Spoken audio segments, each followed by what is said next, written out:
So those who were not present yesterday, please pay attention because the thing what I am telling you now is important. Otherwise, you will not understand much of the today's session. We'll just go back a bit and we'll start from there. So discounted cash flow. First, what is cash flow? Cash flow is something that happens in a company. Like whatever the cash comes in, one whatever the cash goes out for a certain period. Like it could be for a month, it could be for a quarter, it could be half yearly or a yearly. So this is called as a cash flow analysis or cash flow statement in general. Okay. So whatever the amount that comes in the company and whatever the amount that goes out, or instead of amount you can use it as cash, the cash that is coming into the company and the cash that is going out of the company. This is the cash flow in general. Okay, at the lower level this is enough for you. So whatever the cash comes in and goes out, cash flow.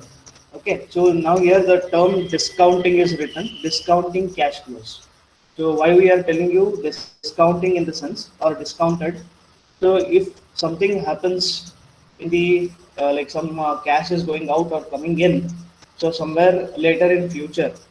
Okay, so if you are making it today only, okay, so we are using discounting. So what is this discounting? So we take into consideration that any amount or any cash that you are having, if you invest somewhere, so we are getting a certain rate of interest back to us. That means if you invest today 100 rupees for a year with 5% rate of interest, you will get 105 rupees at the end of this particular year. Okay, so that is what is the amount that is getting added. That is the 5 rupees. That is for 5% because we are taking 100 rupees only. So if we do that particular 105 today, so what like if I get it today only, so what should the discounting to be done? Because after 1 year it is 105. But if I take 105 today, should I have a discounting of 5% or not? This is what is discounting. That is the present value of the future money. Okay, similarly, there is one more concept, future value of present money. So that is what I gave you the first example. That is after 1 year, I am getting 105 rupees. Okay, so if 105 rupees I am taking it today only. So what is the present value of that 105 rupees? So that is what is this particular discounted thing, because we are bringing the future cash flows today. So in our case, it could be in terms of the outflows, okay, because in terms of the spending. So just an example I had given you, like warehouses. So a particular company who is into logistics. So their main business is logistics, getting products from some place and has to be distributed to some other place. So in this particular example, how many packets of the product is coming to you? Like for example, take e-cart. Okay, example as e-cart or uh, any particular company which is dealing with the uh, distribution of certain things. Okay, like if you buy something from online, okay, what happens? A particular person comes and delivers you that particular package. So it goes through so many warehouses, it goes through so many hands. Then at the end, it comes and reaches you. So this is what we are talking. Like to have a warehouse. So what is the capacity that is required to you? So there is a present certain number. Okay, on an average, in one particular day, we are handling around 50,000 packets, just as an example. So per packet, they'll calculate how much of space is required. So if it is a bigger product, okay, there will not be only a small product or big product. In general, they'll take a particular size. For example, for having one product, we need to have 1 square uh, meter of area. Okay, 1 square meter of area if it is required. So take example of 5,000 packets a day. So 5,000 into 1 square feet, I require 5,000 square feet of a particular size of my warehouse. So if you see, those know some real estate and all. Uh, Usually it is in square feet, right? So what is the amount per square feet? So based on that, how much big the area you want, it will be calculated. So here I need 5,000 square feet into, like for example, 100 rupees per square feet. So this might be the rent I'm talking about, not to buy. So buying price could be somewhere in 5,000 or 6,000 or even 10,000 per square feet. in a particular area, I don't know. So but take 100 rupees as per square feet charges. So now 100 into 5,000. So five zeros, that means 5 lakhs. So I need to pay a sum of 5 lakhs today, okay, for renting that particular place. So this 500 could be per year, per month, we don't know. Okay, so just as an example I am giving you. So take it as per year only. So per year I need to pay the rent, or what you call, mm, amount to be paid for having my particular warehouse of that particular size in that place. Okay, is 5 lakh rupees. So every year, if you see, there will be some increase in the rent, or in very few cases and very rarely there will be some decrease. So I'll talk about this later. There could be some decrease in the rent amount. So usually in most of the time it will be increasing only. So those who are knowing, like who are staying at a particular rented house, or those who have given some houses for rent, so you will be knowing. So every year it is increased. The rent is increased by a certain percent, like 5% or 10% or whatever it is. Okay, so it is increased. So similarly here for warehouse also it will be increased. So in normal case, okay, if you are a manager who is dealing with that particular warehouse, or if you are having only one warehouse and you are the owner, so you need to decide whether to go for leasing every year, like in the sense every year 5 lakhs, or whatever the addition per year you need to give that. That is called as a spot price. Okay, every year when the thing is increasing and you go and ask the person, he will give you a new number. So that is called as spot price. But there is one more chance that you can lease that particular area for more than 1 year or 2 years or 3 years, okay, or even more for 5 years or 10 years. So again, there is something called as increase in your demand. Okay, so presently you are handling around 1,000 packets, or 5,000 packets. Sorry, not 1,000, 5,000 example I had given. So 5,000 packets you are basically dealing today. So in the future also you will be dealing with 5,000 only. Will it not increase to 6,000 or 7,000 or 10,000? So for that again a bigger warehouse is required. So if I take this particular area for lease for so many years, so I may not be able to increase the area. Okay, I may not be able to increase the area. So what to do now? So this is a dilemma. So that's why in this particular case, if I'm going for leasing, so the discounting part will come, because we are paying the amount today for the next 5 years. So if I had kept that particular amount in a bank or in FD, or I had invested in mutual funds or somewhere, so the amount 5 lakhs, like into 3. So if it is 3 years lease, I would have given him 15 lakhs of rupees today, and I'll tell him spot price is not applicable for me because I'm paying in advance. Okay, so if I keep that, okay, take off 5 lakhs because it is in the present day or the present year, so I need to pay 5 lakhs. So remaining 10 lakhs, if I keep it in a particular FD or in a particular mutual fund, I could have got more returns. So that's why this particular discounting or discounted cash flows is taken into consideration. So instead of spending this particular 10 lakhs in future, that too again breaking up into 5 and 5, or plus something could be added over there.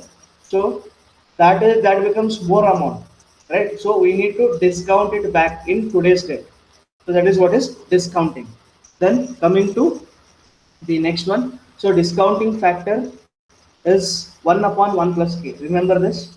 Why I am going back? So the students who were present in the previous class may ask me, so why are you going back again? So if you are, so some of the students might be absent. So for them, I am telling you this. Otherwise, you will not understand anything for today's class.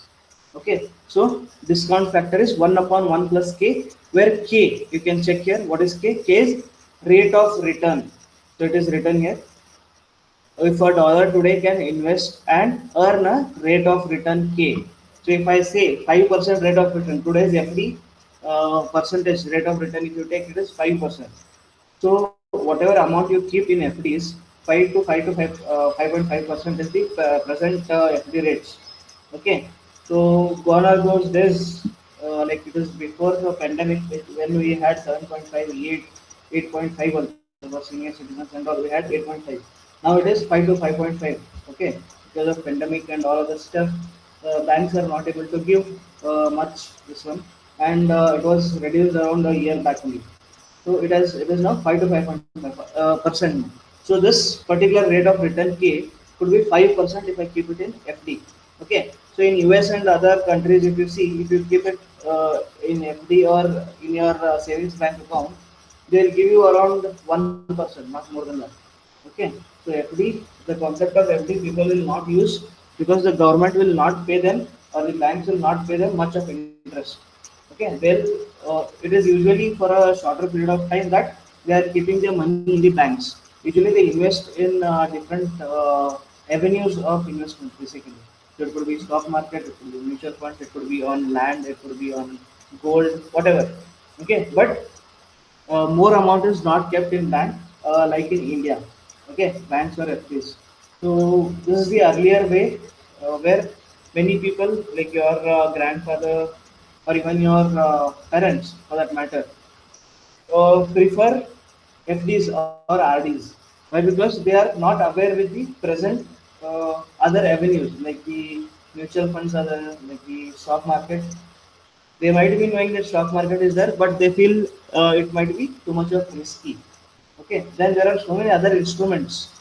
Okay, so in the market presently, but for your parents or grandparents, it would be the most popular one would be FD if they are having like putting in bulk, or if they are putting every month a little amount, so that could goes to RD.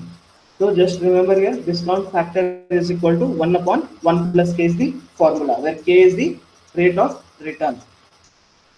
Then comes net present value. That means what is the present value for future. So here they are taking CO is the current price or current cost or current cash, whatever you can take, plus summation T is equal to 1 to R. R is the total number of years that we are moving ahead. Okay, T is equal to 1. That is time. Time is equal to from 1 to R. And we are multiplying it with 1 divided by 1 plus k raised to t for how many years into the cash flow or the cost or the whatever you can take into of that particular year or teeth year. So that is what is net present value. Remember this as well. So we are using this later on. So in a particular example, so NPV is net present value. You can see here net present value NPV. And so what is the C naught C1? So if you take C instead of 0, if you go to the next year, it becomes 1. If you go to the next year, it becomes 2. So similarly, at the end, it becomes CT. Total number of years is T. And the present year could be C naught or C0. Okay, this is what is should be remembered in this particular slide. That is NPV is equal to C naught plus summation T is equal to 1 to R, 1 plus 1 divided by 1 plus K raised to T into CT. Then binomial representation of uncertainty. So here, if a certain factor, like I gave you the spot price and the leasing price, okay. So here only two things happen for a particular factor. If I take the rent as a factor, it may have only two things. It may increase or decrease. So U is greater than 1. If I multiply something with a number which is greater than 1, it increases, and if I multiply something with which is less than 1, we are getting a lower number. So U greater than 1 always will increase, D less than 1 will decrease. So and the probabilities, in this probability of happening of increase is P, and probability of not happening or decreasing is 1 minus P. Why? Total probability is 1, the maximum probability could be 1, and the lowest probability could be 0. That means it will not happen, and 1 is 100% it will happen. Okay, but in general, we never know will it increase or will it decrease. So we are taking a probability for it. So what is our general terminology that it increases. So what we do, the factor U will consider with what percent, like 5%, 10%, 20%, we don't know. Okay, or you could have a particular dealing with that particular person. So you'll say, okay, for next year you should pay me 5% more or 10% more. So with this, okay, and there is a particular probability like 60-70% probability if you take, or 0.7 in general probability, 0.7 into 100 if you do, you are having the probability in percentage. So the other one, that is, if it is decreasing, the probability will be 1 minus p, because maximum is 1 and you already have a probability for u greater than 1. Okay, so the rest will be u lesser than 1. So if you take probability of 70%, the rest is 30%. Okay, or if you take probability as 0.7, the probability of not happening is 0.3. Okay, so this is binomial representation, uncertainty, because it increases or decreases. So even in other cases, it could be demand or price also. Okay, in our case, so demand, I told, like 5,000 packets per month may increase to more. Okay, 5,000 packets may increase to 6,000, 7,000. So similarly, the price also could increase. Okay, so taking all this into consideration, usually if I take only one, demand increases or decreases, price increases or decreases. Then this is multiplicative binomial tree. What is this? This is the current period P. Then this is period 1, period 2, period 3, period 4, and period 5. Here, two chances. What? P is one of the parameters. Okay, so where it is increasing by U or decreasing by D. So we are multiplying P into U. This U number is greater than 1 and this D number is less than 1. So again, coming to the next period, that is P1. Again, there are two chances for both.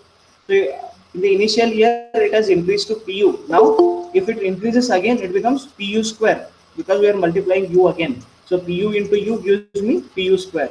So similarly, coming back, what is the other alternative? That it decreases. Now it is PUD. Okay, PUD is first it is increasing, then it is decreasing. So coming to the second alternative for the period 1, that is PD. In the sense, it has already decreased, so it may decrease and now again increase. So it will become PUD.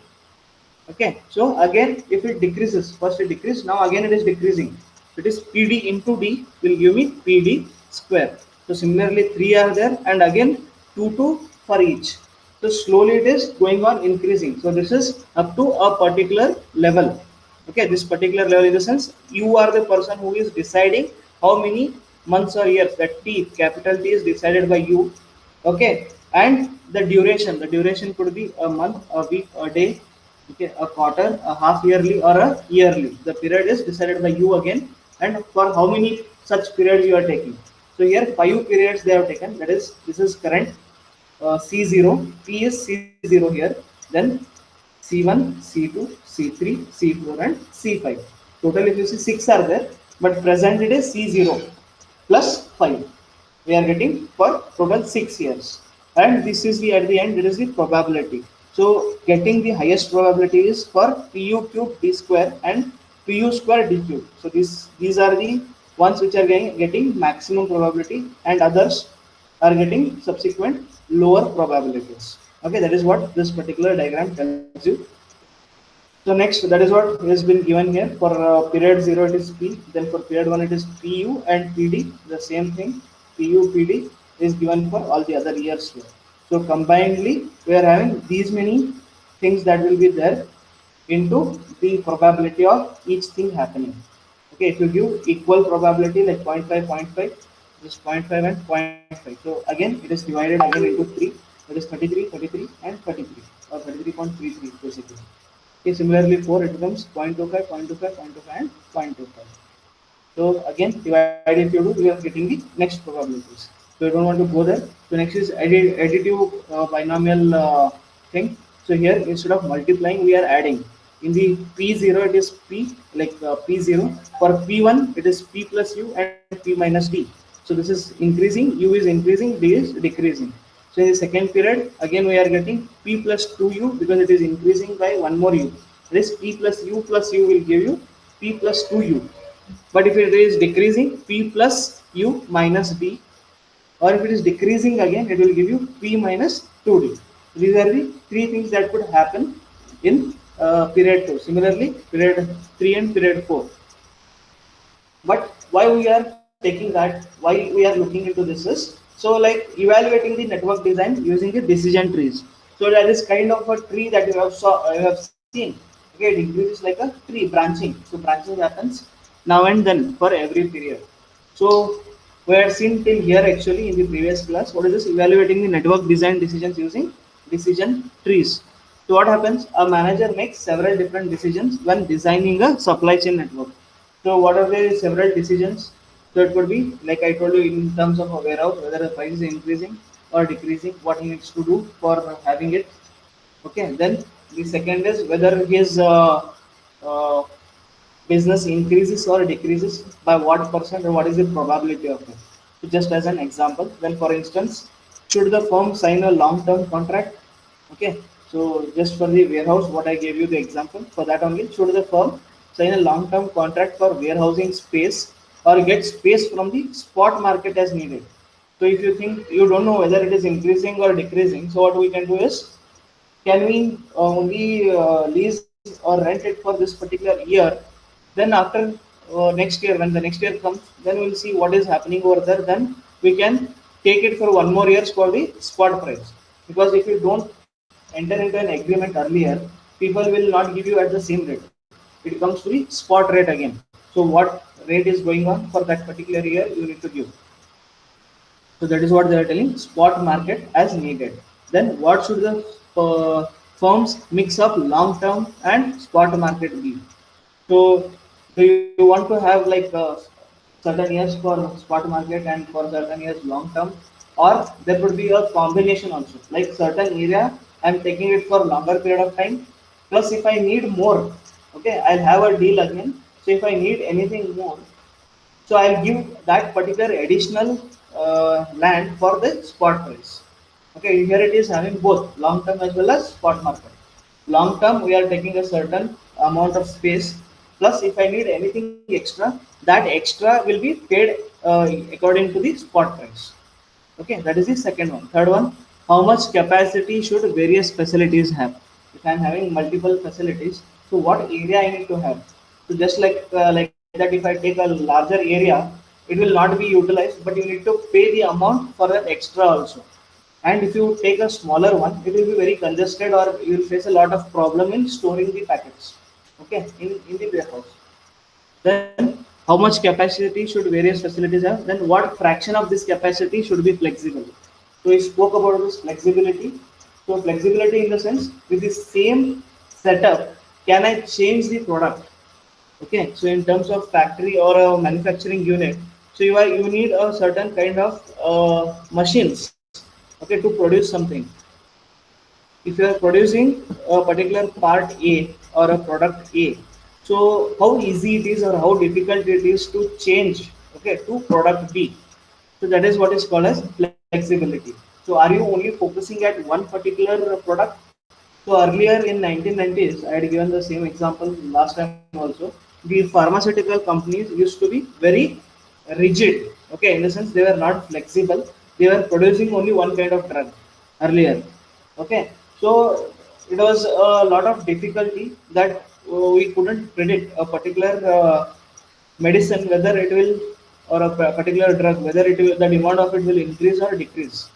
Okay, so for this there were a lot of issues what they were facing. If the demand goes down drastically, there is a big part of that particular facility which is not working. Okay, but if suddenly the demand increases, okay, they could do something. Okay, or they could have one more facility, but decrease, there's a waste of manpower, there's waste of those particular machines which you are not using. Okay, but if it was flexible, whatever you are not using could be converted to make some different drug or different medicine. Okay, so that is what is called as flexible. But to have flexibility, you need to pay more price. Okay, because you need to buy machines like which does multiple things at once. Okay, or it could be changed. Okay, or it could be reprogrammed to do something different than what it is doing now. So for additional of facilities, for or additional of different things to be done in a particular machine, you need to pay more, right? So that is what you do. Like there are many products in the market. Okay, like for example, take gym equipment. Okay, take gym equipment. You go to buy certain gym equipment. If you take it separately, a particular kind of gymming that you do. Okay, so if you buy certain products separately, it may cost you more, but there could be something that has integration of many of whatever you want to buy in one thing. And it it is okay, like if you combine all, it could be costlier. But if you buy a particular machine which has multiple things, it could be uh, cheaper to you and it may take less space. Even space is important, right? Because if you take it to your house, the rooms are small or limited spaces there. Or if you are having a separate dedicated space for this, okay, then too many people cannot do. Like for example, there are 5 or 6 people in your house and all want to do at a time, cannot be done. Okay, because the space is small or you may not have so many equipments. So similar issues will come. So if you buy one product or one machine with multiple things, which if you say like cannot be done or used at a time, okay, by many people. So there are equipments where many people can use at a time, or there are products like one thing only can be done. A setting can be made where one thing only it works for at a particular moment of time. So this is what is flexibility. Then coming to the next thing. So during network design, managers thus need a methodology that allows them to estimate the uncertainty in their forecast of demand and price, and then incorporate this uncertainty in the decision making process. So think, okay, after a certain period of experience in a particular company or in a particular sector, later on after finishing your BE or so, okay, you will be managing so many things. You will be a manager, so you need to take into account so many things, okay, so many parameters that affect the working, okay, or to make a decision, too many parameters to be taken care of. So such uh, kind of parameters, one is uncertainty. So what is uncertainty? I spoke to you about this, whether it increases or decreases. It could be anything like demand, price, then the quantity that I am producing. So many things are there which could be increasing or decreasing. Uncertainty basically. We don't know. Okay, so uncertainty is one of the major factors which a particular decision maker should keep into mind. So if you remove uncertainty, it is very easy. Like in terms of warehousing, if you see, so I can easily lease a particular place for even 5 years or 10 years if uncertainty is not there. Okay, if I certainly know if it is increasing or decreasing, I can take an informed decision. But we never know. In next year it may increase, then again after 1 year it may decrease again, or in the next year it may decrease, and the subsequent year it may increase to 30% or 50%. Okay, we never know. This is uncertainty. So the decision tree is a graphic device used to evaluate decisions under uncertainty. We just saw with one parameter how that particular tree was happening, like increasing and decreasing. So decision tree is one of the graphic device where we can evaluate decisions based on uncertainty. So decision trees with DCF. What is DCF? Discounted cash flow. So just now we saw discounted cash flows can be used to evaluate supply chain design decisions given uncertainty in prices, demand, exchange rate, and inflation. So exchange rate, so when you are dealing with multiple countries and multiple currencies of those countries. So when you exchange from one currency to another currency, the exchange rates basically vary. Okay, it depends on the currency. It may vary second to second, minute to minute, okay, or day to day. So those changes happen. And again, in inflation rate also, whether it is increasing or decreasing. Then what is the steps? Now we are looking at the different steps of using a decision tree basically to come up with a decision or to take a firm decision. So what are the steps? The first step in setting up a decision tree is to identify the number of time periods. So how many time periods? For example, take it as 1 year duration.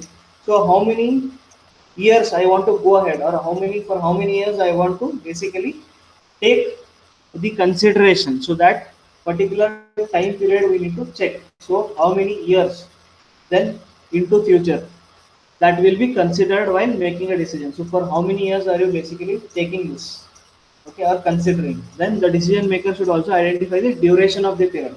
So directly I give an example of 1 year. Okay, it could be a month, it could be a quarter, it could be 2 years per period I'm talking about. So it could be anything. The T could vary. Again, it depends on the person who is deciding it. Okay, it could be anything.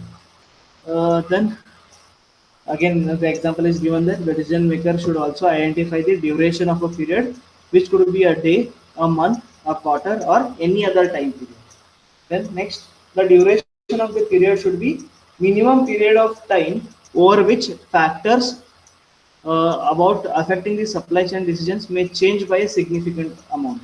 In the sense, the period time period should be so big or so small, basically it should have a significant effect on the supply chain operations basically. So we may never know when this happens. Okay. So in general, what we say, so whenever you are taking a decision for next particular year, usually it could be a year or for a quarter, or like production, if it is in case of a production, it could be on a monthly basis. So how much should I produce in a month? So using that, we are dividing it into per day. So per day, so many pieces I need to produce of a particular product. So significantly, the time duration for which you are basically making a decision, so should be your time period, and for how many time periods you are trying to get this particular decision making done. So that needs to be taken care. So the minimum duration should be the significant amount of change if it is bringing, or the time period for which you are basically planning. Okay. Then the next step is to identify factors that will affect the value of the decision. So earlier it was price and the demand, whether it is increasing or decreasing. Okay, so that we need to take care. So next step is to identify factors. What kind of factors are we looking at? Okay, that will affect the value of the decision and are likely to fluctuate over the next T periods. T periods in sense whatever the number of periods that you are going to take ahead. Then the factors may include demand, price, exchange rate, and inflation also. So every year inflation is varying. Okay, so the present inflation is 5.1. Recently the government said that the inflation we are fixing it at 5.1. Okay, so that is what it is. Then after identifying the key factors, the next step is to identify the probability of distribution. Okay, we just saw. So how much it is increasing or decreasing, plus a particular probability has to be put. So what do you think? It increases, or what probability you think, or what are the chances of it increasing, or what are the chances of it decreasing? So we need to identify those steps, and in the next step we need to basically put some probability. So probability distribution, and define the fluctuation of each factor from one period to the other. So we are basically trying to find out and put a particular probability of happening of that particular thing. Okay, so and the alternate would be probability of not happening of that particular thing. So the next step is to identify a periodic discount rate. Okay, we just spoke about the discount rate, 1 upon 1 plus r. Okay, so not r, 1 plus k. So we are taken k, 1 upon 1 plus k is the discounted rate. So we need to fix that particular discount rate k also in the uh, initially only, so that we can have a better results. Okay, then what they are telling you, it is not essential that the same discount rates apply to each period. So for every year, so like I told you, like previous 2 years it was 8.5 to 9%. Now suddenly they have made it to 5 to 5.5%. So what will happen now? It is changed. So we need to change our calculations also.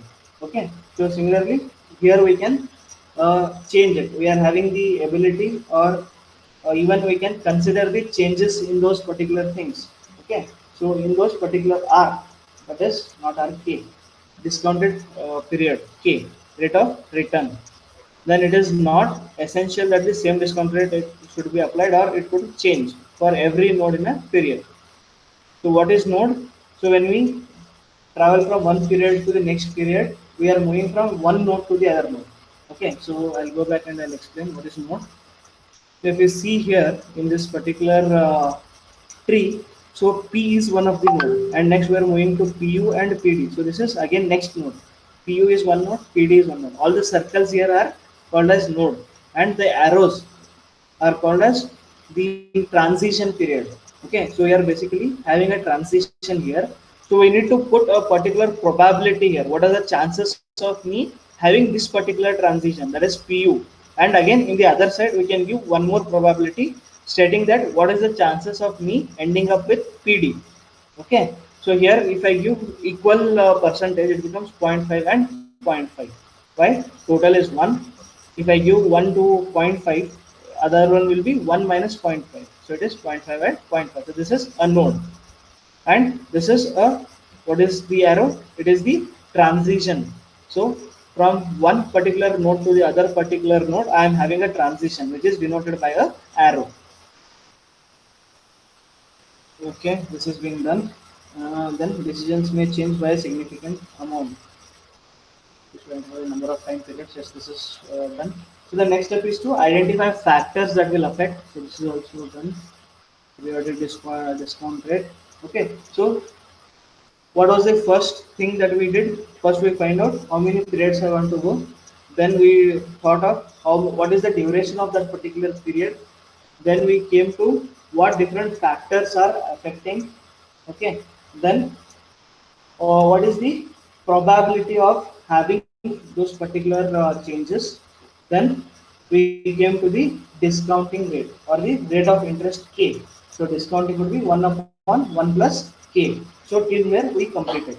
Then the discount rate should be taken into account the inherent risk associated with the investment. That means if you are taking larger risk, the rate of return should be given a larger weightage over there. Okay, so if your risk is less, take a lower return. Okay, so that is what we say. So because in general we say if you take more risk, you will be getting more rewards. If you take less risk, we are getting less rewards. Okay, so I can explain this in terms of your investment. Okay, like take example, if you are keeping a FD, they are giving you a fixed rate of interest. It will be floating, but once it is fixed, it will be fixed for that particular duration. For 1 year, if you are keeping, and a person gives you 5.5% rate of interest. Okay, for the next 5 year, whatever happens, not 5 year, for the next year, whatever happens, you will be given at that particular rate of interest only. It is fixed. Okay, but someone else after 2 days or after 2 months, if he wants to have a FD again, okay, and the rate is changing, so instead of 5.5, it became 5. Okay, you will get 5% rate of return for next year. Again, if he goes like after 1 year, he is getting the money back. Again, he wants to invest it again in the FD. At that particular time, it is 6 now. Okay, he will be getting 6 rate of interest for one particular year again for the next particular year. So it is floating for a particular time duration, but once fixed, it will be fixed for a particular duration. So this is what is FD. So there is one more avenue, okay, that is mutual funds. So here the risk is more than the FDs. So similarly, as I told you, if you take more risk, the return is more than the exchange rate. So we cannot guarantee it, but usually the rate of return is higher. So if you go one step ahead, okay, if you put your money in the stock market or share market, okay, the risk is very high and the returns are also very high. Okay, similarly, here also if you take more risk, put more rate of return. If you take less risk, take less rate of return. That is K. The value of K increases with the increase in risk, and the value of K decreases with the decrease in the risk. Next, the decision is now evaluated using a decision tree. So whatever we had to take, I told you all the things, like the period, the duration of the period, then comes the different parameters, then at what rate it is increasing and decreasing, then what is the probability of having all those things, and next is the rate of return R. Okay, after doing all these things, we are coming to the decision tree now. Now the decision is now evaluated using a decision tree, which contains the present and t future periods. So present period plus t. T could be 2 years, 3 years, 5 years, 8 years. So in general, we are taking it as capital T. So it contains present year plus t future periods. That is t future years. If you are taking one period as 1 year. So that within each period, a node must be defined for every possible combination. So just now we saw presently we are in one node, then we are moving or we are basically transiting or to the next particular node, whether we are increasing or decreasing. We are moving to the next node. So every possible combination of factor values, so increasing and decreasing. Say demand and price. So here the term possible combination of factor values is very important. So there was only one factor. Okay, P was the only factor. It increased by U and decreased by D. But if you take two factors, okay, there are the probability or the possible combinations may increase more than two. Okay, so for one period, you are not having only two, you might get four. Okay, so in the example, we can see then the possible combination of factor values. So, say example demand and price, you are taking demand and price. So, in one case, demand is increasing, and the other case, demand is decreasing. In one case, the price is increasing and the price is decreasing. So, we are having four possible combinations: demand increase and decrease, price increase and decrease. Four particular combinations.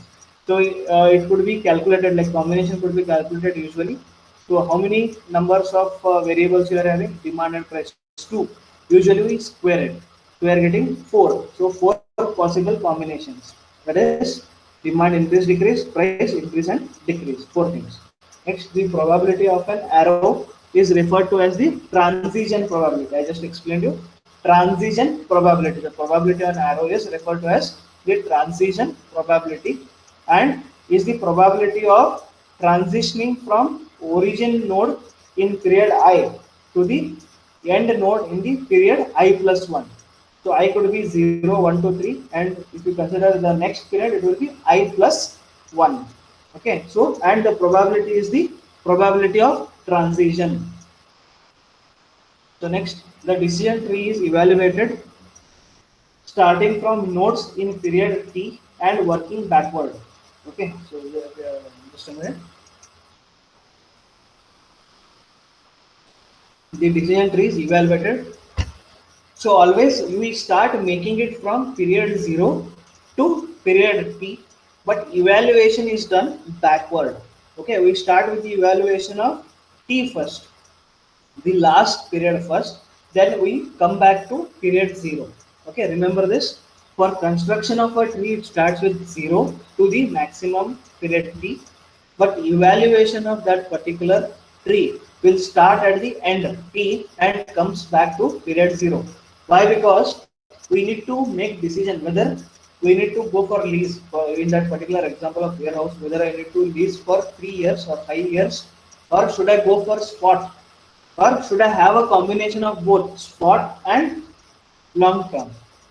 Okay, so this can be done, or it would be easier to do from the backward, that is the end period to the present period, because factoring has to be done. Okay, so at the end it has to be including the factors of period 1, 2 and 3 all added, we are getting at period 0. So we should start at the last period and move backward and come to the initial period, that is period 0. So the decision tree is evaluated starting from nodes in period T and working back to period 0. So whatever the T might be, 5 years, 10 years, 20 years, from there we need to start and come back to period P, that is the present period, that is called as 0. For each node, the decision is optimized taking into account current and future values of various factors. So current, what the factor is there, plus the future values of those particular factors. Then the analysis is based on Bellman's principle. So what is this Bellman's principle? Which states that for any choice of strategy in a given state, the optimal strategy in the next period is the one that is selected if the entire analysis is assumed to begin in the next year or the next period. So what basically they are saying is to get the optimal strategy, think that this particular strategy is implemented from next year, from next coming year. So that is what we are starting from the backward and not forward, because we may never know what will come to us now, because I need to pay more. Okay, so if you calculate for today's now and next go on calculating, so we need to come back again, add everything, because we need to pay it at present at period 0. So instead of doing backward, like again going forward and adding everything, what we are doing, we are coming backward. So when you reach period 0, you are already having that particular value with you. Okay, no need to do additional additions, subtractions or whatever. So that is what Bellman's principle says. Think that whatever strategy you want to make today, Okay, think in your mind that it will be basically coming into play in the next period. Okay, so if you take the next period, okay, and taking it back to this particular period, though we are including this present period plus the future period also. So that is what this Bellman's principle tells you. Then the expected future cash flows are discounted back and included in the decision currently under consideration. So if it is after 2 years, 3 years, 5 years, we have already taken that rate of return. Okay, so we need to be discounting those particular values. So we are bringing those particular values for the to the present day or the present period. So what would I be spending today to get that particular amount in future? Okay, so that is what is discounting. So by discounting, we are bringing the future values in present. That is called as the discounting. So here, expected future cash flows are discounted back and included in the decision currently under consideration. Then the value of the node in period 0, the value of the node in the present 0 gives the value of investment as well as the decisions made during each time period. So as we reach 0, so we are getting the value of all the investments that I need to make for today to have a future for a particular time period. Okay, and all the decisions that I would be making during each time period. So all is calculated or all is brought to the present period by making that particular discounting happen. Then the decision tree. So we just saw whatever we have seen now, whatever procedure we saw. So that is summarized. Okay, the decision tree analysis methodology is summarized as follows. So what to be done? So first identify the duration of each period, whether it is month, quarter, whatever, and the number of periods t for how many periods you want to go. So if the period is quarter, month, it may go ahead like quarter, half yearly, and yearly. So it is easier because usually we take per year most of the time. Okay, so the number of periods could be like 3 or 5 or 10. So it could be the duration could be 1 year, and the number of periods would be 5 years or 10 years over which the decision is to be evaluated. Next, focus on or the identified factors such as demand, price, and exchange rate, whose fluctuations will be considered over the next time period T. So whatever you are basically taking into account the factors, so make all those things. Think now only what are the factors to be taken and for how many years will be the changes that will be happening. Then identify representations of uncertainty for each factor, that is determine what distribution to use to model the uncertainty. What distribution in the sense whether I am taking a multiplicative distribution or a addition. We just saw earlier. So we had two kinds. One is PU, PD, and the other one was P plus U, P plus P, where PU, PD are the multiplicative type, and plus when we are using it is the additive type. So here they are telling you representations of uncertainty, what kind of distribution you want to take. Fine, whether it is a multiplicative or the addition one. Then identify the periodic discount rate K for each period. What K are you going to take? As we previously discussed, it could vary from period to period also, and from one transition to another transition also you can vary based on the risk that you are taking. Whether you are taking more risk, more value of K. If you are taking less risk, less value of K. Okay, then represent the decision tree with defined states in each period. In the sense, represent the decision tree with defined states. So what kind of state it is moving. Okay, so it is very important. Define it properly in each period as well as the transition probabilities between states in successive periods. Okay, so what is the transition? What is the probability of transition happening for each thing? So you saw for first one P it was PU and PD. For the next period, if you see, it was PU square or PD square, and there was one more addition, that is PDU. Okay, so it is increasing continuously, it is decreasing continuously. In the next case, it is increasing and then decreasing.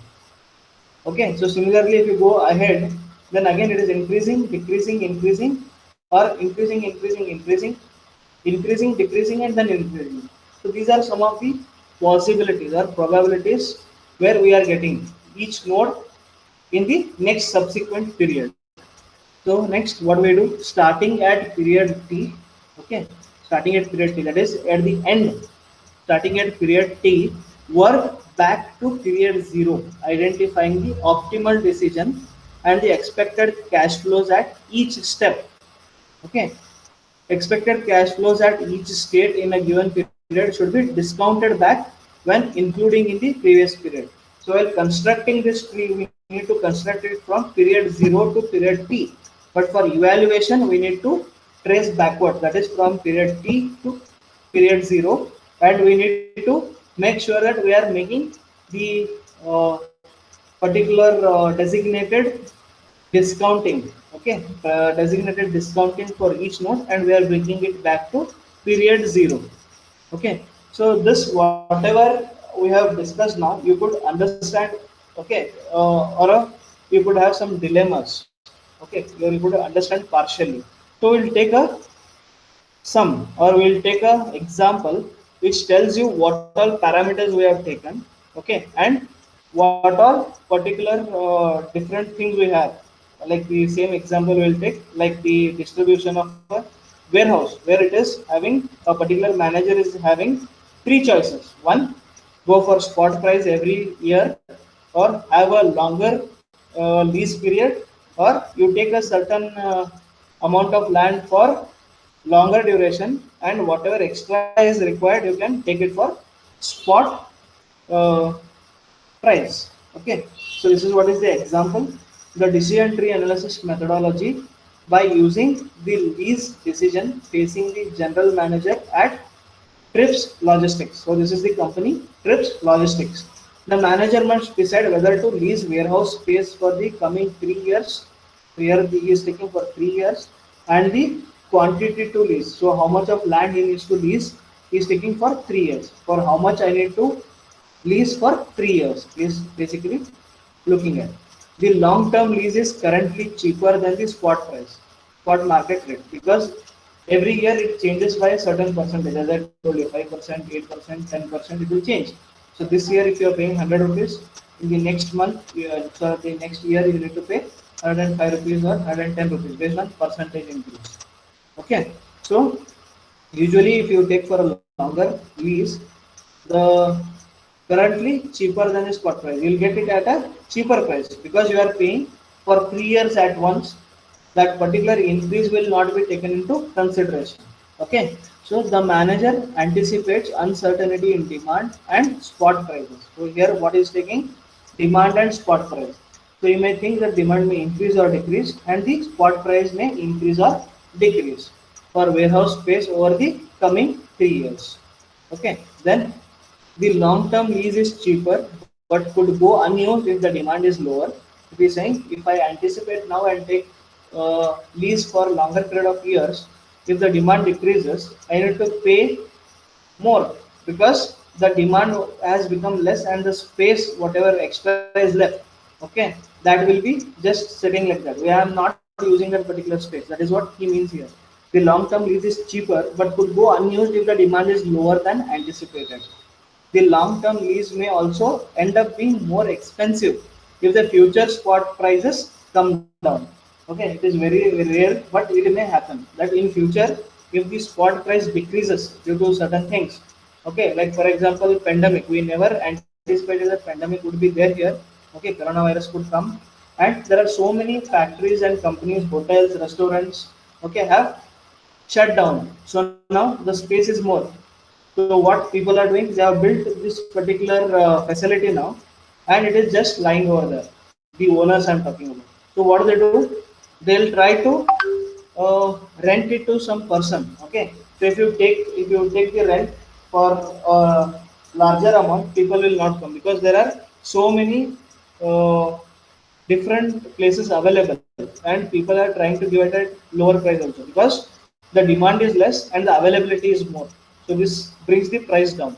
So similarly, in this case, those the hotels or the lodges or the restaurants which have closed down, if the person is coming to rent it, If that particular person says he has to pay more, so he'll say I don't want, I'll go to some other place where I'm getting at a cheaper rate.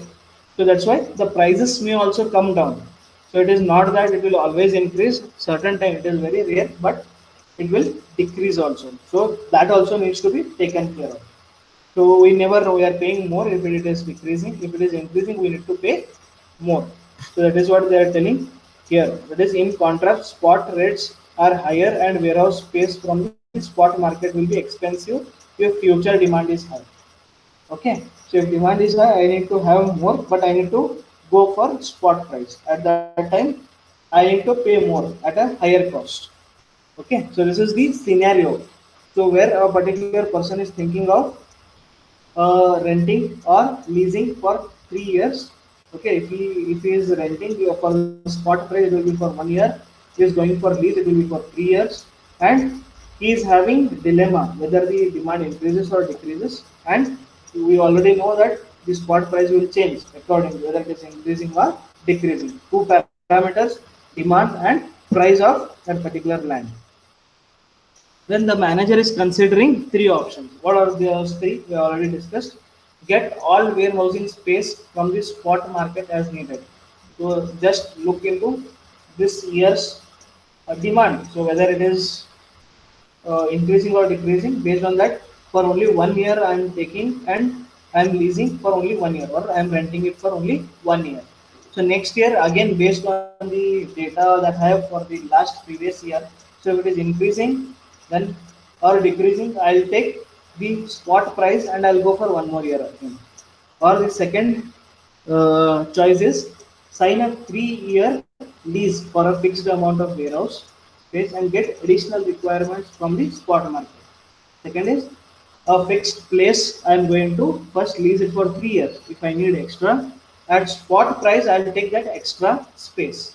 And third one, sign a flexible lease with a minimum charge that allows variable usage of warehouse space up to a limit with additional requirements from the spot market. That means I'll negotiate in a way where if there is a large area, I'll tell that particular person I will use only so much. Okay, so much particular place. Okay, for example, like the whole warehouse is for uh, 1,000 square feet. Okay, and I'm what I'm going to do, or what I'm like entering into a deal with the owner, what I'll say is I will use only 200 square feet as of now. If required more, I can extend it to 100 square feet more. That means I'll be using 300 square feet more, okay, for the price that I'm giving. Okay, but if additional more than 300 square feet is required, I will pay you the spot price or at spot price. So the deal is for 200 square feet plus additional 100 square feet if required. Okay, that all will be included in this present amount that I am going to give him, or I am leasing at what particular price for 3 years. Then there is one more additional clause that if he requires more than 300 square feet, it is going more than 300, that particular person who is leasing it will pay for that additional amount on spot price. Okay, so if more is required, I'll pay at spot price and I'll take the additional square feet. Okay, whatever is required, it is 100, 200, whatever it is. Okay, at that particular spot price. So these are the three different choices that a manager is having. Okay, so next moving to the uh, like numbers basically. Okay, what are the numbers? So now how the manager can make the appropriate decision taking uncertainty into account. Okay, what uncertainty we are facing is given to us. 1,000 square feet of warehouse space is required for every 1,000 units. So if you divide it, one product, okay, one product or one unit should require 1 square feet of space. Okay, that is what we are getting. 1,000 for 1,000 square feet of warehouse space is required for every 1,000 units. So that gives you 1 square feet for one unit of demand. And the current demand at Trips Logistics is for 1 lakh units per year. Okay. 1 lakh units per year. We are not taking per day or per month. Per year demand is 1 lakh units per year. Okay. And the manager decides to use a multiplicative binomial representation. So as per the different steps.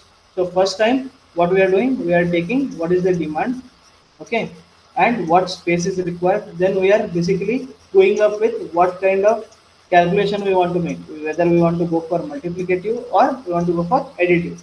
So in this case the manager decides to use a multiplicative binomial representation of uncertainty for both price and demand. So here two parameters, that is price and the demand. Then from 1 year to the next, demand may go up by 20%. Okay, what is the change now? The change is 20%. So what is the probability of that happening is 0.5. The change could be 20%. The demand may go up by 20% with the probability of 0.5 or go down by 20% with the probability of 0.5. Okay, so both is giving, going up is 20%, going down is 20%, and the probability for both is 0.5 and 0.5. The probability of two outcomes are unchanged for 1 year to the next. So the probabilities he is doing, he is not changing it. The probability will be 0.5 for the next year. In between it will not change. That is what he is telling you. For whole year, we are increasing by 20% with the probability of 5.5, or we are decreasing it by 20% with the probability of 0.5 for the whole next year. Then the general manager can sign a 3-year lease, okay, at a price of $1 per square feet per year. Okay, so what he is doing? The cost is $1 per square feet. If he goes for a lease for 3 years, the owner is giving him at a price of $1 per square feet per year. Okay, so per year in the sense, if it is having for 3 years, it will be into 3. That is $3 per square feet for 3 years. You can take it like that. Next, warehouse space is currently available on the spot market for 1 rupee 20 paise or $1.20 or $1.2. So if I go for 3 years, he is giving me at $1.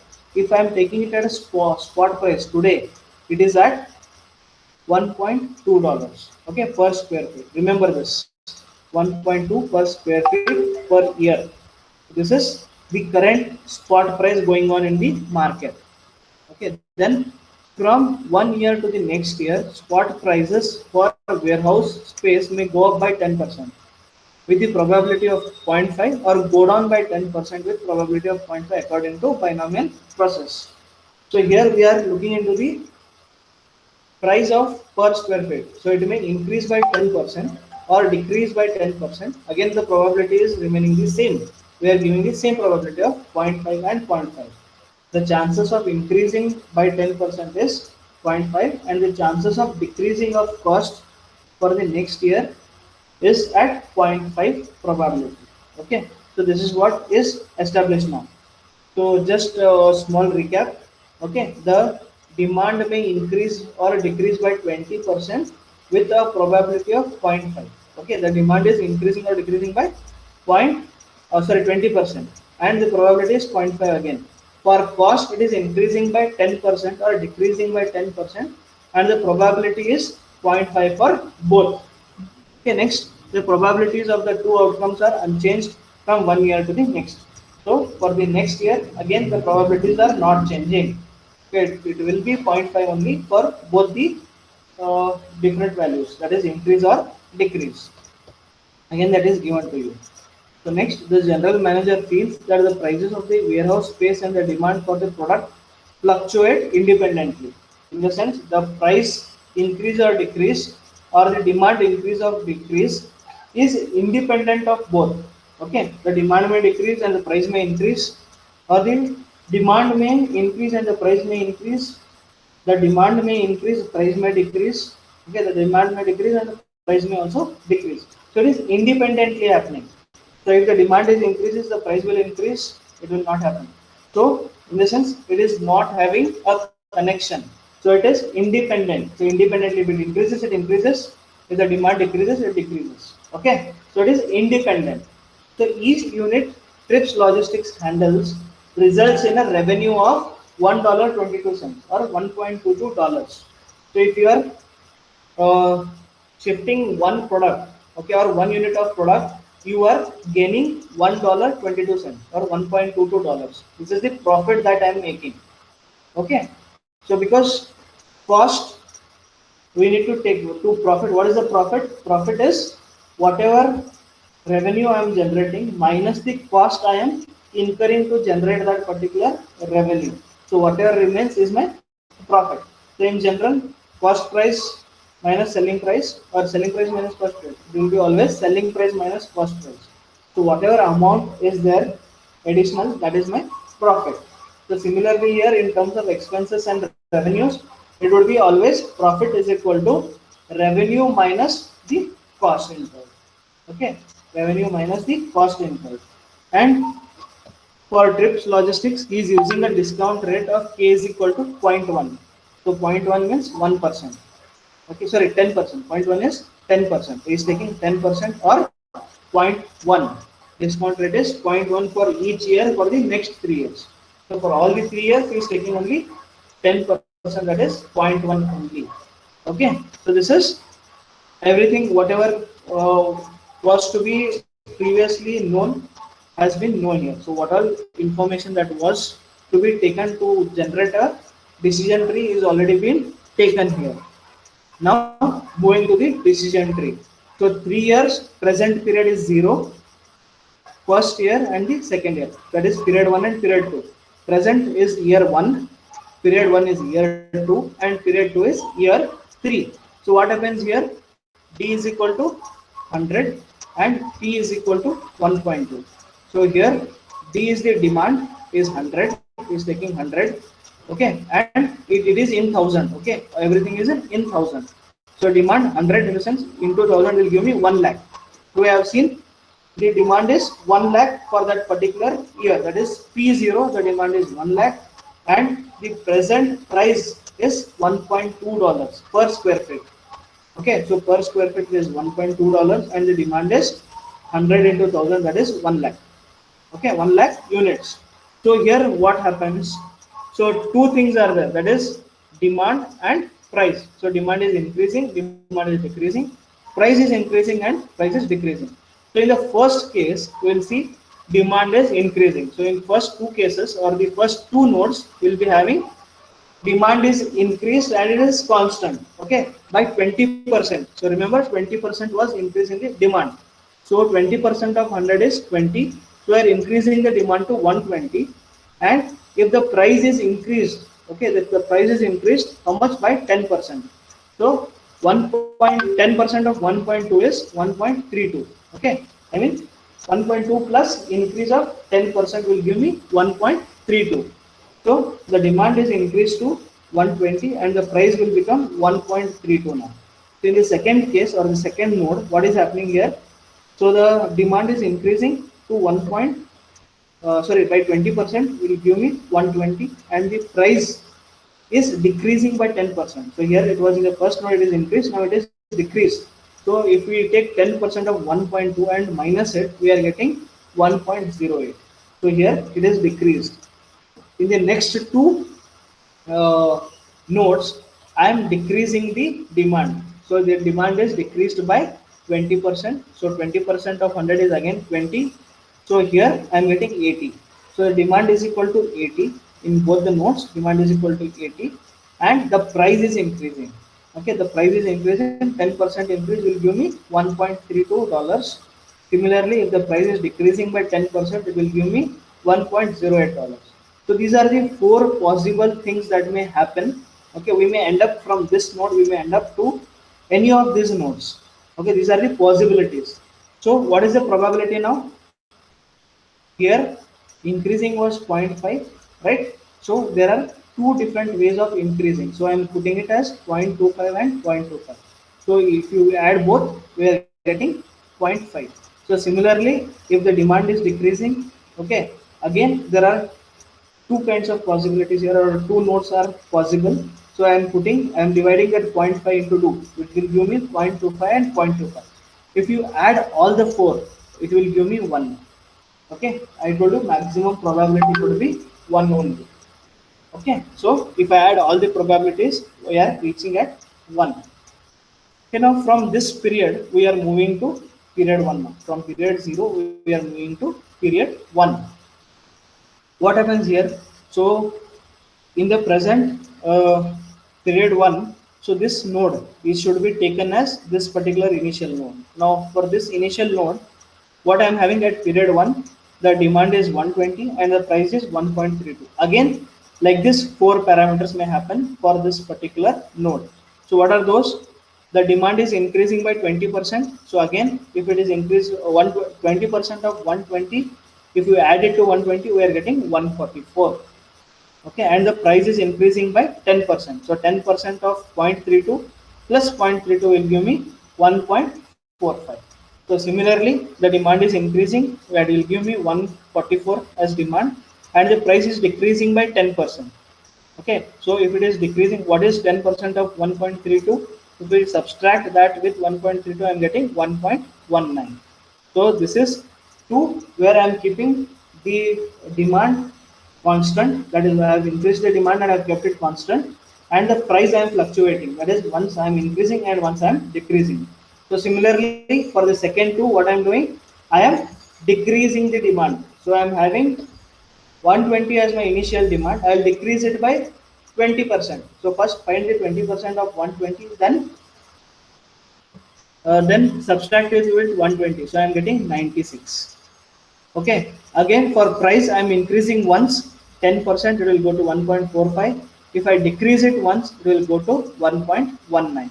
So these are the 4 possibilities. That is 144 and 1.45 price. Demand 144 and price would be $1.19.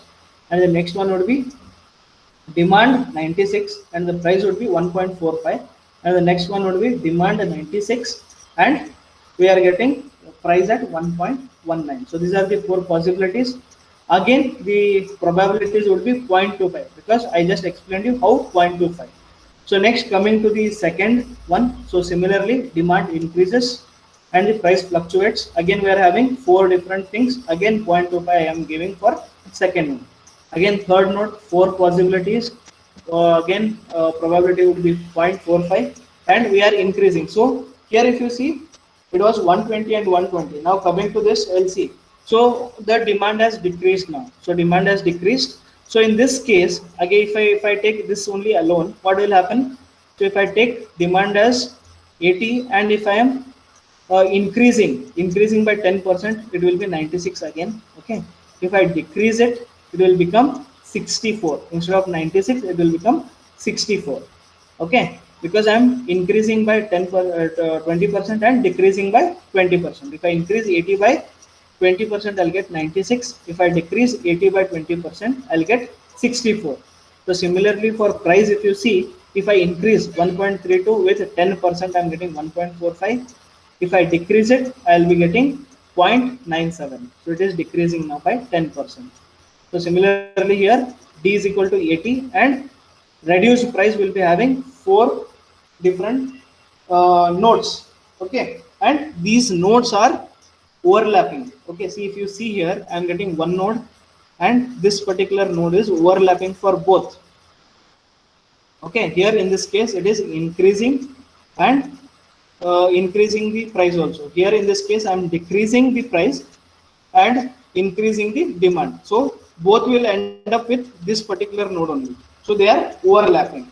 So don't get confused. What we are doing for period 1, we are increasing the demand by 20% or decreasing it by 20%. Price increasing by 10% or decreasing by 10%. And 4 possible things are there which we could end up with these 4 parameters. Okay, price increase, decrease, demand increase or decreasing, and the probability given is 0.5 for each node that we end up with. So similarly for the period 2, if you want to calculate, so take each node individually and calculate. So for each node we am getting 4 and it is overlapping. So we are getting how many? 1, 2, 3, 4, 5, 6, 7, 8. 1, 2, 3, 4, 5, 6, 7, 8 and 9. So we are getting 9 different places where we could reach. Okay, or 9 different nodes where we could reach in the period 2. If I start with period 0 with two different parameters. Okay, increase and decrease. At the period 2, I am reaching at 9 different nodes. So I can reach at any of these places. Okay, the manager is facing with all these now. 9 plus 4, okay, is 13. Okay, he needs to take into account 13 different parameters. Okay, or 13 different scenarios. Instead of parameters, scenarios is the right word. So at present, in period 0, the manager has to take care of 13 different scenarios where he can end up now. So he needs to be prepared for 13 different scenarios. Okay, and taking all this into consideration, he has to decide now what to do. So three different things we saw. What all he can do? He can lease and rent. Okay, he can lease plus additional amount, additional space he can have in the same amount. Plus, if anything additional is required, he will pay it at spot price. Okay, this is what is happening. So, what 13 different parameters or scenarios are there based on the two parameters increasing or decreasing. So just imagine if he goes for 5 years, how many more scenarios he has to tackle basically. So just for 3 periods, 13 different scenarios are there. Okay, so now three different options I am having. So we need to evaluate those. So how to evaluate those? So coming to the next one. So in general, manager assumes that all costs are incurred at the beginning of each year and thus constructs a decision tree with T is equal to 2. That is 2 periods maximum. Present period is 0 plus next year and next year, which gives me total 3 years. Okay, the decision tree is shown with each node representing demand in thousands of units and price P in dollars. Okay, that's why I told demand is in thousands. We have to multiply with that particular number in thousands. Okay, and the probability of transition is 0.25. I explained how also for all different scenarios which we are looking at, the probability will be 0.5 independently. Okay, then the manager first analyzes the option of not signing a lease and obtaining all warehouse space from the spot market. So first what we are doing, we are analyzing by taking into spot price into consideration. Okay, only spot price. So if I only take a lease for or a rented space for only 1 year, okay, then how it will increase? It will increase by a percent of 10% in the subsequent year. 10% it is increasing. So the next year I need to pay 10% more of whatever I have paid today. Okay, so we are taking that into consideration. So what we need to do? So we have already set this particular value here. So already we have set. So increase, decrease. What are the possible scenarios we have seen? 13 possible scenarios are available. For period 1 it is 4 and period 2 it is 9. Collectively it becomes 13 scenarios. Okay, the manager, this is done. He starts with period 2. The analysis I have told it should be done backwards. So he starts with period 2 and evaluates the profit for trips logistics at each node. Okay, for each node we need to consider and we need to go backwards now. Okay, so what happens at node D? At node D is equal to 144 and P is equal to 1.45. So I'll go back and show you. D is equal to 144 and P is equal to 1.45. So we are basically considering this particular node now. So if I consider that node, what will happen? Trips Logistics must satisfy a demand of 1,44,000. I told 144 is into 1000 we need to do. In thousands we told. So that is 1,44,000 units. We need to satisfy a demand of that and faces a spot price of $1.45 because P is equal to 1.45. You can see here $1.45 has to be paid per square foot for warehouse in period 2.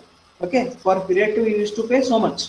Then only you will get it at third year, right? For year 3, that is from period 2 to period 3 transition. For that particular year, what he needs to pay? He needs to pay for each square feet. He needs to pay $1.45 and he needs to satisfy a demand of 1,44,000 units. Okay, I hope this is clear till here. If anybody is having any doubts, so please ask me. You can stop me and ask me. At that particular node, I am having demand of 144,000 and price of $1.45. Okay, that is what is given to you. So here 1000 is multiplied and here the amount remains the same. We have no need to multiply anything. Per square feet it is $1.45 or $1.45. Then if we calculate, okay, if we calculate those things, we are getting these particular profits. The revenue is like we have seen, like per baggage or per product, if he is handling, he will be getting a profit of 1 rupee 22 paise. Okay, revenue.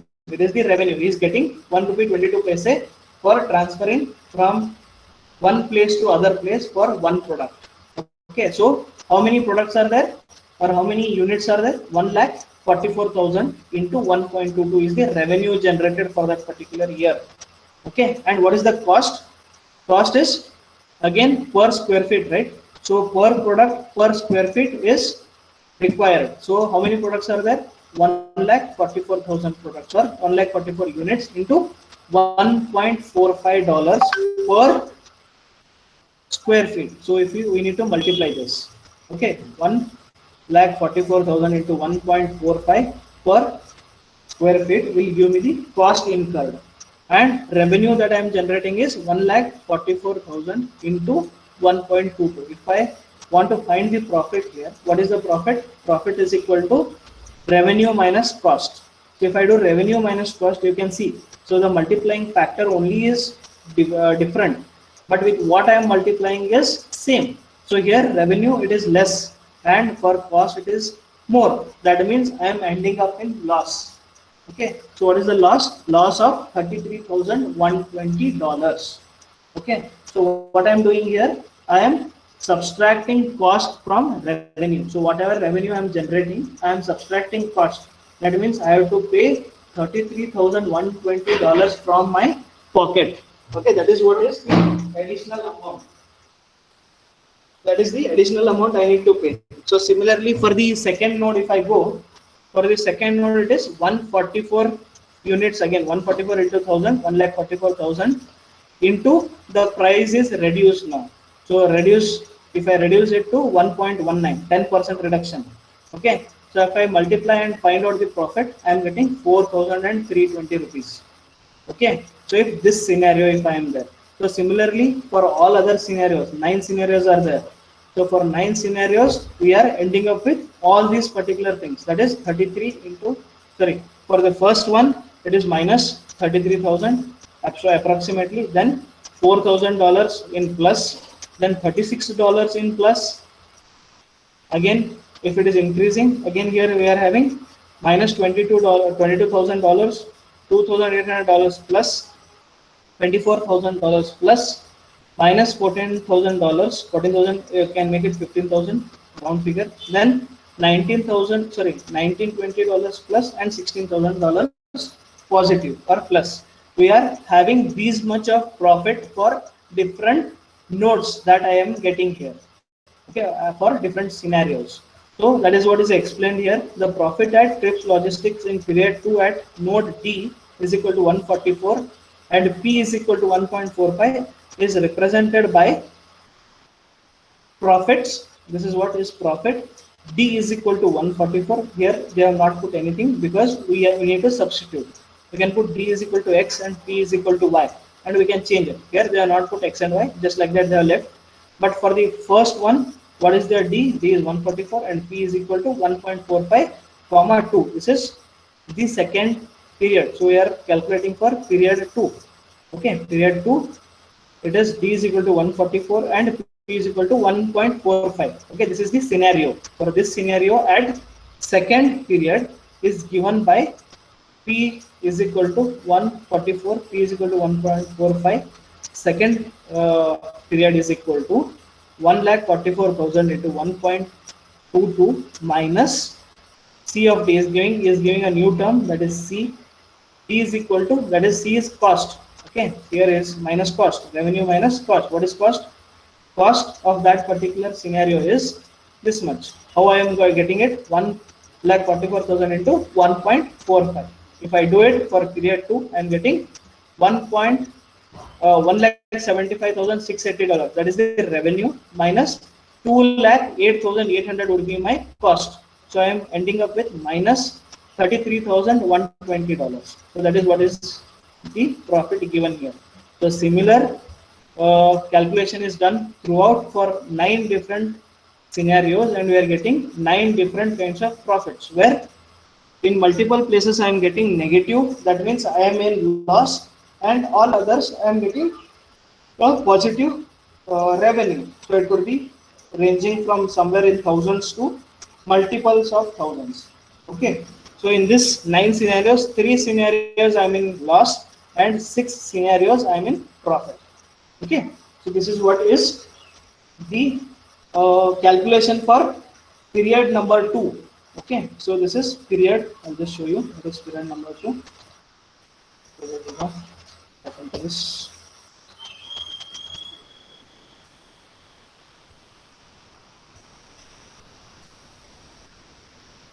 Here, period number 2 we are calculating only for this.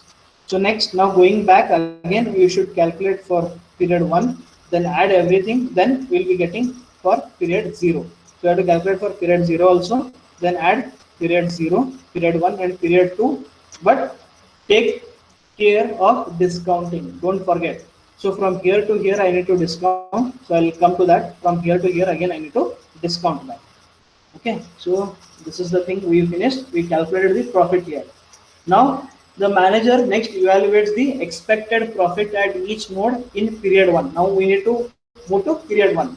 Okay, to be the profit during period 1 plus the present value in period 1 for the expected profit in period 2.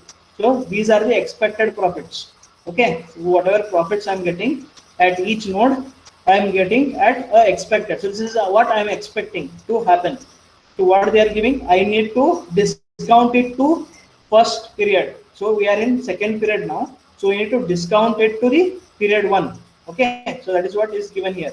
So at each node to be during period 1 plus the present value. Present value is in the sense is a discounted value in period 1 of the expected profit in period 2. So future cash flows I am discounting it and getting it at period 1 now. So how to do that, we will see later. So the expected profit EP is the expected profit at D is equal to and P is equal to for first period at node is the expected profit overall for 4 nodes in period 2. Okay, some mistake has happened. I'll just explain what I want to tell you. That means at period 1 I am having 4 different nodes. So I need to calculate the values for 4 different nodes here plus the values for 8 different nodes brought back to present value at period 1. So discounting need to be done at period 2 and plus the 4 different scenarios here need to be taken care. So at period 1, whatever I am calculating at period 1 plus discounted values for period 2. Okay, I hope you got it. Then that is what is written here. So some issue has happened, so leave it. So that is what we are meaning. Then from node D is equal to 120 and P is equal to 1.32 in period 1. So if you go to period 1, the top first node is 120 because we are increasing by 20% in demand and increase of 10% in the price. Okay, so that will give me first node of D is equal to 120 and P is equal to 1.32 in period 1. There are 4 possible states in period 2. For this one only there are 4 possible states. Okay, so the manager thus evaluates the expected profit in period 2 for all 4 states possible from node D is equal to 120, P is equal to 1.32 in period 1. So we are expecting, we are getting back, okay, from this particular node 4 different nodes are generated in period 2. Okay, so I'll just go back and show you that. If you see here, this is the node D is equal to 120 and P is equal to 1.32. So from this particular node only there are 4 different nodes that are generated in period 2. Okay, so that is what. So for these 4 things I need to bring it back to this node. So discounting for these particular 4 nodes should be done at this particular node plus the value that we are finding out, or the profit that we are finding out at this node to be added. That means we are coming to period 1, whatever we are getting at period 1 is the profit plus the discounted profit getting back of 4 nodes from period 2. That will be my present at period 1, present profit at period 1. Okay, so it might be a bit difficult to understand. So go back. Okay, after this particular whatever class is being uploaded, if you're getting confused, you can go back and again revisit and understand. Okay, so because too many things are there. Okay, here, so I cannot go very slow. I am going very slow. I cannot go further slower than this. Okay, then this is what they are telling you. Then PVEP, that is present value of expected profit at period 1. 1 is here. At D is equal to and P is equal to at different nodes. So this is present value. PVEP is present value of expected profit. EP is expected profit at D is equal to different nodes are there. We need to substitute, and P is equal to different values are there. We need to substitute at what? At period 1. Represents the present value of this expected profit, and P of D is equal to X and P is equal to Y at first one. Okay, this combining all this, I am getting expected profit. The total expected profit is the sum of profit in period 1 and the present value of the expected profit in period 2 may result from this particular node. Okay, this is what they are telling. Then from node D is equal to 120, P is equal to 1.32 at period 1. That is the topmost one. Okay, so at period 1, the first node we are considering now. The manager thus evaluates the expected profit in period 2. Overall 4 states possible. From there I just showed you 4 different states are possible, or 4 different scenarios are possible from that thing. Okay, from D is equal to 120, P is equal to 1.32 in period 1 to be expected profit. What is expected profit here at period 1? Only for period 1 it is D is equal to 120, P is equal to 1.32 at period 1. What it is? Where expected profit is equal to, I am having 0.25 as the probability. Okay, probability into the P of D is equal to 144, P is equal to 1.45 at 2. Okay, plus P of D is equal to 144 and P is equal to 1.19. So what I mean here is we are having 4. Okay, at this place I am having probability of 0.25 for each different node. Okay, there. So for one node at D is equal to 120 and P is equal to 1.32, 4 scenarios are there in period 2. So all those scenarios I am taking here. This is the first scenario where D is equal to 144, P is equal to 1.45. Second scenario, D is equal to 144, P is equal to 1.19. Third scenario, D is equal to 96. The demand is decreased now by 20%. So it is 96 and 1.45 for period 2, and D is equal to 96 and 1.19 for period 2. So this all is multiplied by 0.25 because all these particular 4 scenarios are having probability of 0.25. Okay, so if I give that is equal to 0.25 into all the 3 scenarios, all the 4 scenarios, what it is. So if you remember, we have calculated this minus $33,120, and the next one it was 4,320. Next scenario would be 22,080 minus and plus 2,880 is equal to $12,000. We are in loss of $12,000. So just calculating. Okay, now this has to be brought back. Okay, or discounting to be has to be done here. Okay, we have just calculated with the probability of what will happen if I end up with 4 of those scenarios. So I'm ending up with $12,000 in negative.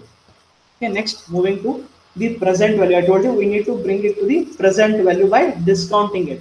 The present value of this expected value in period 1 is given by PVEP, that is present value of expected profit for D is equal to 120 and P is equal to 1.32 at first period is equal to the profits at that particular place plus a discounted rate of the period 2. So how it is discounted? So if you remember, discounting is given by discounting rate is equal to 1 upon 1 plus k.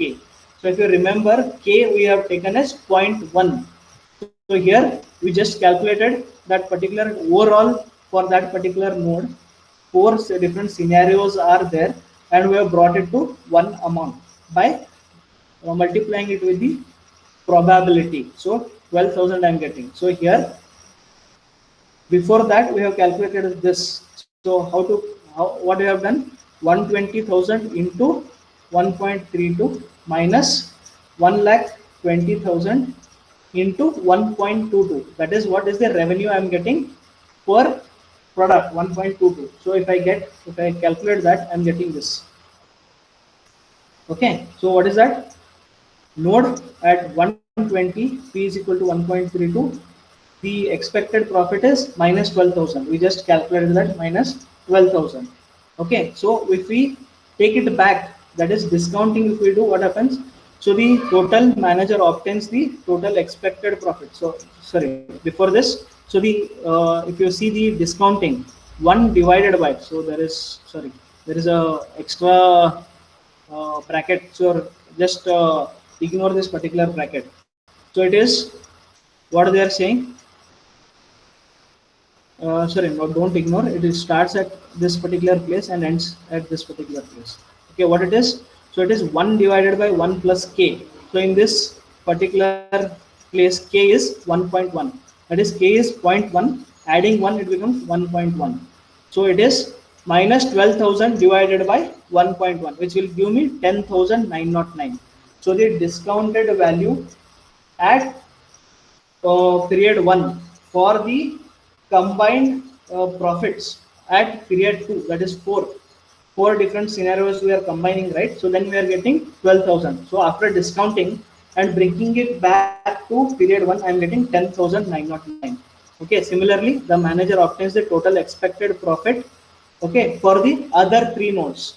So for period 1 there are 4 nodes, so this calculation we have done for only the top node, and we are getting minus 10,909. Okay, so similarly for other nodes, when we do and calculate the profit, okay, what is profit? EP, PVEP, profit is the present value plus the discounted value for that particular node. Okay, so we are just calculated the value for only one node, okay, of period 1. We are getting 10,909. So here in the next one, P of D is equal to 120 and P is equal to 1.32. The total value what we are getting, that is present value of expected profit. How to calculate? At period 1 is equal to 1,20,000, because it is 120 here, into 1.22. So 1.22 is the revenue generated per package minus 1,20,000 into 1.32. This is the cost of having that particular distribution unit. Okay, per square foot it is 1.32, and it is 1,20,000 units that we are transporting for that particular year, plus PVEP, that is whatever we have calculated here for 120, 1.32 at first one. That is equal to, if I calculate this, I am getting 12,000 here, okay, minus 10,909. So here also I am getting 12,000. 12,000 minus 10,909 is equal to what I am getting. So it is minus of minus. Okay, 12,000 minus of minus, because here it is minus 10,000 and not plus 10,000. So it is 12,000 minus of minus 10,000. We are getting minus 22,909. That means we need to add. Here I am getting not 12, it is minus. So minus and minus, it will become plus. So minus sign remains as it is. So minus $22,909. Okay, will be for that only one node. So similarly for 4 nodes we need to calculate. So here if you see, minus 22,909 for node D is equal to 120, P is equal to 1.32. Okay, so similarly for all the other 3 nodes, if I calculate, for the next node I am getting $32,073 in positive. Okay, for the next node I am getting minus $15,273, and for the last node I am getting a profit of plus 21,382. So this is the present value including the period 2 plus the profits of period 1. Okay, so entirely taking into consideration, I'm getting profit as so much. So if you see here, whatever it is given, profit of that particular node, okay, then 1 plus k, if you remember, divided by 1 plus k, that is discounted for 4 additional nodes that were created by this particular node in period 2. If you bring back all that, we are getting this particular profits. Okay, next, that is what is explained here. PVEP, I just explained the same thing, that whatever is being given here plus whatever was brought back or discounted back from period 2, we are getting this. So this equation, that particular amount, how we got, is being given here. Okay, I'll not go into it. So next, the expected NPV. Okay, so now what we did, so we came to period 1. From period 2 we came to period 1. Now from period 1 we need to go to period 0. So we are coming to the present 0, that is the present time. So how to do that? Thus the expected net present value, NPV, is net present value. So we call it as net present value for discounted. So what is the present value for the future cash flows? So we call it as net present value, NPV. Remember, net present value of not signing the lease and obtaining all warehousing space from the spot market. So we are only taking the consideration of spot market for period 1, period 2 and period 0. So what is NPV? Net spot market is equal to 5,471.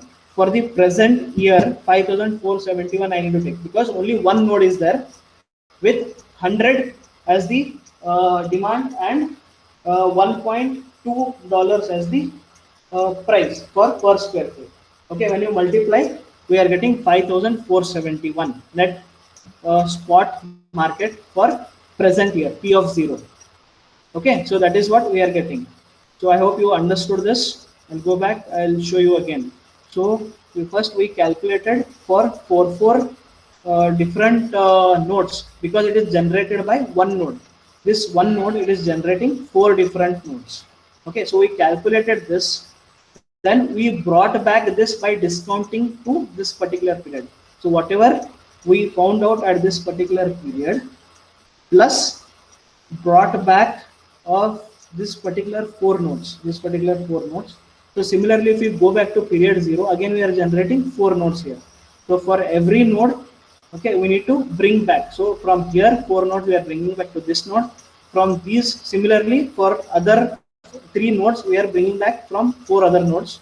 Then all these 4 nodes are brought back to the initial period.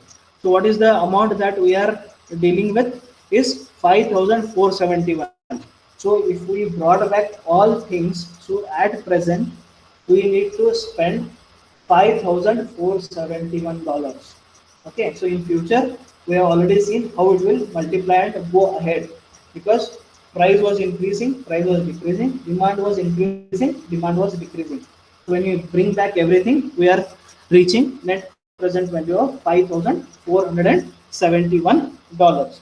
So this is only for one case, that is the case of taking into consideration spot price. We are not leasing it, we are just taking spot price into consideration. So spot price for present period 0 plus spot price for period 1 plus spot price for period 2, and for period 1 and period 2 it has to be discounted back to period 0. Okay, period 0. Then when we discount it, we are getting $5,471. Okay, this much I need to pay for today. Then I'll be taking the next subsequent next year I need to pay again. Okay, in the next subsequent year I need to pay again, because it is the spot price that I am taking into consideration. I hope you understand this. Okay, you understood this. Any doubts you can ask me now. Okay, so in the next class what we'll do, we'll take the other 2 scenarios where we are taking leasing, and additionally if required we are taking at spot price, and second and the subsequent different scenario is where he is taking certain amount on lease Okay, and he is even extending that amount, not amount, extending that place for a certain square feet in that same price. If he needs more than that, then he will take it for spot price. So first scenario is complete, where again further we are getting total 13 scenarios additional for period 1 and period 2. All has to be brought back to scenario 1. Okay, for P0 period 0. Similarly, we are having for the other two choices also, that we'll look into the next coming class. Okay, any doubts, students? You can ask me in any of these slides if you have not understood anything. So I hope you don't have any issues. Okay, as of now. So we'll meet in the next class. Okay, students. Bye. Take care.